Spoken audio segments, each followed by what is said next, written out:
হলো আমি একজন ভারতীয়। এখানকার হিন্দুত্ববাদীরা একের পর এক মসজিদের বিরুদ্ধে মামলা করছে। তারা প্রমাণ করার চেষ্টা করছে দেশে বড় বড় মসজিদগুলো প্রাচীনকালে মন্দির ছিল। বিভিন্ন অজুহাতে সাম্প্রদায়িক হিংসা সৃষ্টির চেষ্টা করছে। আহ, আমাদের মসজিদগুলো দখলে পায় তারা তারা করছে। এরকম পরিস্থিতি এখানকার মুসলমান নাগরিক হিসেবে আমাদের করণীয় কি? আমরা আপনাদের এই করুণ দৃশ্যগুলো সোশ্যাল মিডিয়ার মাধ্যমে দেখতে পাচ্ছি, যেটি খুবই দুর্ভাগ্যজনক, আমাদের পীড়াদায়ক আমাদের জন্য। আমরা খুব কষ্ট পাই এ সমস্ত দৃশ্য দেখে। আমরা আপনাদের জন্য দোয়া করি মনে প্রাণে, আল্লাহ রাব্বুল আলামিন আপনাদের এই কষ্ট দূর করে দিন, আপনাদের এই দুঃখ দুর্দশা আল্লাহ সুবহানাহু ওয়া তাআলা মোচন করে দিন, এবং আল্লাহ তাআলা আপনাদেরকে এই পরিস্থিতি থেকে উত্তরণের পথ বের করে দিন। আমরা দোয়া করি মনে প্রাণে।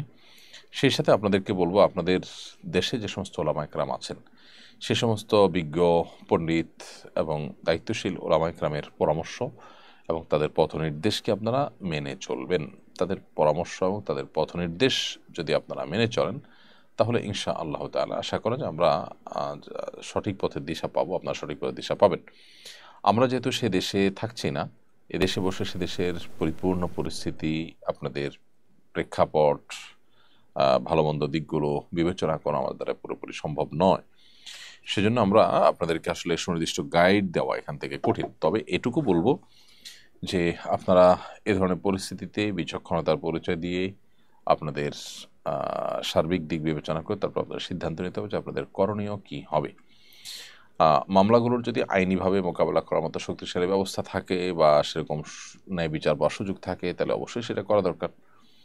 আর এর বাইরে আল্লাহ সুবহানাহু ওয়া তাআলার কাছে দোয়া এবং নানাভাবে বিশ্ব মিডিয়ার কাছে জিনিসগুলোকে তুলে ধরা, যদিও বিশ্ব মিডিয়া মুসলমানদের উপরে অন্ধ, তারপর সাধ্য অনুযায়ী মুসলমানদের ব্যাপারগুলোতে অন্তত সিরিয়াস যে সমস্ত মিডিয়াগুলো আছে, আল জাজিরা সহ অন্যান্য মিডিয়াগুলো, সেগুলোতে আপনারা বিষয়গুলোকে নিয়ে আসার চেষ্টা করতে পারেন। আমরা দোয়া করি আপনাদের জন্য, আল্লাহ তাআলা আপনাদেরকে উদ্ধার করুন, এবং সেই সাথে আপনাদের বিচক্ষণ বিদগ্ধ দায়িত্বশীল আমাদের সাথে আপনারা পরামর্শ করে সিদ্ধান্ত নেবেন।